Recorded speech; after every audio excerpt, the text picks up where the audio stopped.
നിയമസഭാ തെരഞ്ഞെടുപ്പിൽ LDFന് തിരിച്ചടി ഉണ്ടായി എന്ന് പറയുമ്പോൾ നമുക്കറിയാം. പിണറായി ഭരണം അവസാനിച്ചു. ഇനി SFIക്കാർക്ക് DYFIക്കാർക്ക് പിടിപ്പത് പണിയാവും. അത് റിസൾട്ട് വരുന്ന ദിവസം തൊട്ട് അവർ തെളിയിച്ചു. പാലക്കാട്ട് ചില യുവ സഖാക്കളെ പോലീസുകാർ പാർട്ടി ഓഫീസിൽ കയറി തല്ലി. കാരണം ഇത്ര നാളും സഖാക്കൾ തല്ലുകയും പോലീസുകാർ കൊള്ളുകയുമാണ് ചെയ്തുകൊണ്ടിരുന്നത്. സഖാക്കൾ തല്ലിയാൽ ഇവർ കൊള്ളണം, സഖാക്കൾ തെറി പറഞ്ഞാൽ പോലീസുകാർ കേൾക്കണം, സഖാക്കൾ തുണിമുക്കി കാണിച്ചാൽ പോലീസുകാരത് കാണണം. ഇതായിരുന്നു നാട്ടുനടപ്പ്. ഈ പിണറായി ഭരണം തീർന്ന ഉടനെ പോലീസുകാർ ഇതിനൊക്കെ പകരം വിട്ടാൻ തീരുമാനിച്ചിരിക്കുകയാണ്. അതുകൊണ്ട് ഏതെങ്കിലും ഒരു സഖാവ് പോലീസ് സ്റ്റേഷനിൽ കയറി ചെന്നാൽ അവൻ ഇടത്തെ കാല് വെച്ച് കയറിയാലും പോലീസുകാർ തല്ലും, വലത്തെ കാല് വെച്ച് കയറിയാൽ തല്ലും. കാരണം 10 കൊല്ലമായിട്ട് ഇവർ സഹിച്ചുകൊണ്ടിരിക്കുകയാണ്. ഇനി സഹിക്കേണ്ട ആവശ്യമില്ല. അതാണ് പാലക്കാട്ട് കണ്ടത്. അന്നും അവിടുത്തെ പാർട്ടി സഖാക്കളും ഈ DYFI സഖാക്കളും ഒക്കെ പോലീസുകാരെ വെല്ലുവിളിക്കുന്നത് നമ്മൾ കണ്ടു. പോലീസുകാരെ പിണറായിയുടെ സർക്കാർ പോയി എന്ന് വിചാരിച്ച് നിങ്ങൾ സമാധാനിക്കണ്ട, ഈ പോലീസുകാർ യൂണിഫോം ഇട്ട് നിൽക്കുമ്പോൾ മാത്രമേ ഞങ്ങൾക്ക് പ്രശ്നമുള്ളൂ, യൂണിഫോം ഇടാത്ത പോലീസുകാരനെ എവിടെ ചെയ്യണമെങ്കിലും ഞങ്ങൾ തല്ലും എന്നൊക്കെ പറഞ്ഞു കേട്ടു. തല്ലുമില്ല എന്നുള്ള വേറെ കാര്യം, ഏതായാലും പറഞ്ഞു എന്നുള്ളത് സത്യമാണ്. അതിൻ്റെ രണ്ടാം ഭാഗം അവിടെ കഴിഞ്ഞ ദിവസം തിരുവനന്തപുരത്ത് അരങ്ങേറി. തിരുവനന്തപുരത്ത് ഈ യൂണിവേഴ്സിറ്റി യൂണിയൻ തെരഞ്ഞെടുപ്പിൽ വോട്ടെണ്ണൽ കഴിഞ്ഞ ഉടനെ എത്തപ്പൈക്കാർ നടത്തിയ വിജയാഹ്ലാദ പ്രകടനം സാമാന്യ അക്രമാസക്തമായി. അവർ KSUക്കാരായിട്ട് ഏറ്റുമുട്ടി. KSUക്കാരും പോലീസുകാരും ഈ സഖാക്കൾക്ക് നല്ല തല്ലു വെച്ചു കൊടുത്തു.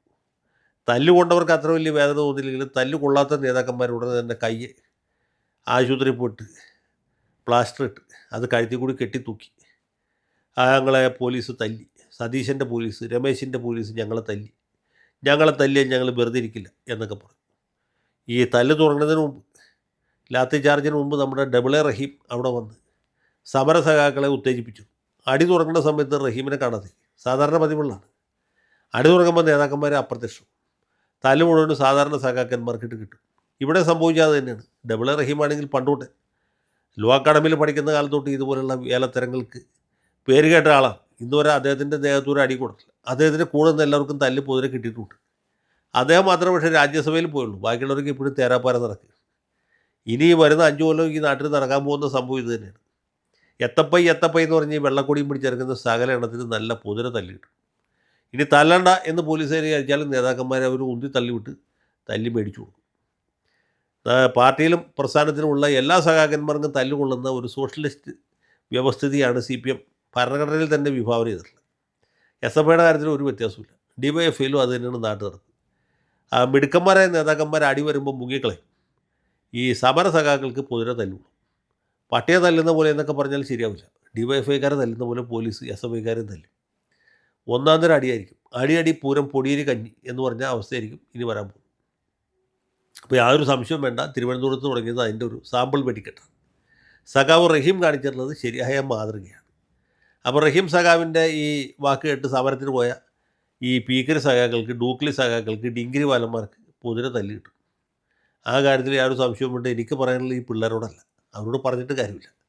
ഇവരുടെ തന്ത തള്ളമാരാരെങ്കിലും ഇത് കാണുന്നുണ്ടെങ്കിൽ അവരോട് എനിക്ക് പറയാനുള്ള, പ്രിയ സുഹൃത്തുക്കളെ, നിങ്ങളുടെ മക്കളെ കോളേജിലേക്ക് വിട്ടത് പഠിക്കാനാണെങ്കിലും അല്ലെങ്കിലും, ഇനി കഞ്ചാവ് വലിക്കാനാണെങ്കിൽ പോലും കുഴപ്പമില്ല, പോലീസിൻ്റെ ഇന്ന് തല്ലുകൊണ്ട് അരികത്താതെ ചാകണം എന്ന് ജാതകത്തിലുണ്ടെങ്കിൽ എനിക്കൊന്നും പറയാനില്ല. ഇല്ലെങ്കിൽ അവരുടെ എത്തപ്പയിൽ പ്രവർത്തിക്കുന്ന കൊള്ളാം, പക്ഷേ അടി വരുമ്പോൾ കരണം കാണിക്കുന്ന പരിപാടി നിർത്തണം. അല്ലെങ്കിൽ പോലീസുകാരെ കാണുമ്പോൾ ഓടാൻ പഠിക്കണം. നക്ഷത്രാങ്കിയത് ശുഭ്രപതാകയൊക്കെ നമുക്ക് സമയം പോലെ എപ്പോഴെങ്കിലും പൊക്കുകയോ താത്തുകയോ തലയെ കെട്ട് എന്ത് വിളിച്ച്, പക്ഷേ പോലീസിൻ്റെ അടുത്ത് തല്ലി കിട്ടിയിട്ട് യാതൊരു കാര്യമില്ല.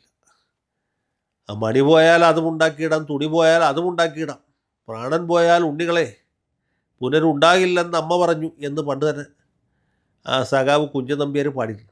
അത് കാലാധിപത്യമായിട്ടുള്ള വരികളാണ്. പ്രാണം പോയാൽ പിന്നെ ഉണ്ടാക്കാൻ പറ്റിയില്ല. തല്ലു കൊള്ളാതെ പോകുന്നതാണ് എപ്പോഴും നല്ലത്. അതുകൊണ്ട് ഇനി വേറൊരു അഭിമന്യുവിനെ തേടിയുള്ള യാത്രയിലാണ് പാർട്ടിക്ക് ഇപ്പോൾ രക്തസാക്ഷികളുടെ വലിയ കുറവുണ്ട്. അക്യൂട്ട് ഷോർട്ടേജ് ഓഫ് മാർട്ടിയേഴ്സ് എന്ന് വേണമെങ്കിൽ ഇംഗ്ലീഷിൽ പറയും. അതുകൊണ്ട് രക്തസാക്ഷികളെ സൃഷ്ടിക്കാനുള്ള വലിയ പരിശ്രമത്തിലാണ് പാർട്ടി. അഭിമന്യുവിന് ശേഷം ഇതുവരെ രക്തസാക്ഷികളെ കിട്ടിയിട്ടില്ല. ആ ഒരു പോരായ്മ തേക്കാനുള്ള ഊർജിത ശ്രമം ഈ നിക്ഷേപ സമാഹരണ യജ്ഞം എന്നൊക്കെ പറയില്ല, പണ്ട് കാലത്ത് കോപ്പറേറ്റീവ് ബാങ്കിൽ ഫിക്സഡ് ഡെപ്പോസിറ്റ് പിരിക്കാനായിട്ട് ബാങ്കിൻ്റെ പ്രസിഡൻറ്റും സെക്രട്ടറിയും കൂടി നമ്മുടെ വീട്ടിൽ വരും. എന്തെങ്കിലും പൈസ ഉണ്ടെങ്കിൽ ഡെപ്പോസിറ്റ് ചെയ്യണം, ഒരാഴ്ച കഴിഞ്ഞിട്ട് പിൻവലിക്കുക, എന്നാലും കുഴപ്പമില്ല എന്ന് പറയും. എന്ന് പറഞ്ഞ പോലെ രക്തസാക്ഷികളുടെ ഒരു കുറവ് പാർട്ടിക്ക് ഇപ്പോൾ ഉണ്ട്. കുറേ കൊല്ലമായിട്ട് രക്തസാക്ഷികളെ കിട്ടിയിട്ടില്ല, ഫണ്ട് പിരിക്കാനും പറ്റുന്നില്ല. അതാണല്ലോ ഏറ്റവും വലിയ പ്രശ്നം. അപ്പോൾ അതുകൊണ്ട് നിങ്ങളുടെ മക്കൾ വല്ലവന്മാരുടെയും കുത്തുകൊണ്ട് ചാകുകയും അല്ലെങ്കിൽ പോലീസിൻ്റെ തല്ലുകൊണ്ട് ചാകുകയും ചെയ്തതിന് ശേഷം അവരുടെ പേര് പറഞ്ഞ് ഇവർ ബക്കറ്റ് വെച്ച് പിരിക്കും. പിരിക്കുന്ന കാശ് പണ്ടത്തെ പോലെയല്ല. പിരിക്കുന്ന കാശ് സഖാക്കന്മാർ പുട്ടടിക്കും, അല്ലെങ്കിൽ അഭിമന്യുവിൻ്റെ കാര്യത്തിൽ ചെയ്തതുപോലെ പാർട്ടിക്ക് കെട്ടിടം പണിക്കും.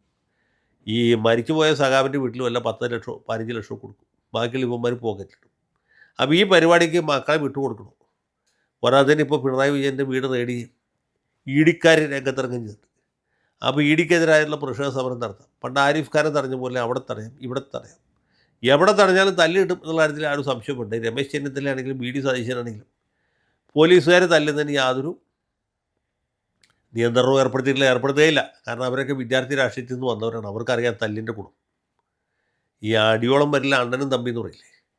അല്ലെങ്കിൽ പണ്ട് നമ്മുടെ കേരളം ഭരിച്ചിരുന്ന ഒരു മുഖ്യമന്ത്രി പണ്ട് പറഞ്ഞൊരു വചനം ആവർത്തിച്ചുകൊണ്ട് ഞാനിവിടെ അവസാനിപ്പിക്കുകയാണ്. ഇപ്പോൾ പോലീസിൻ്റെ ലാത്തി എന്ന് പറയുന്നത് ഓടക്കുഴലല്ല, അത് മനുഷ്യർ തല്ലാനാണ്. ആ ഓർമ്മ സഖാക്കൾക്കുണ്ടാവണം.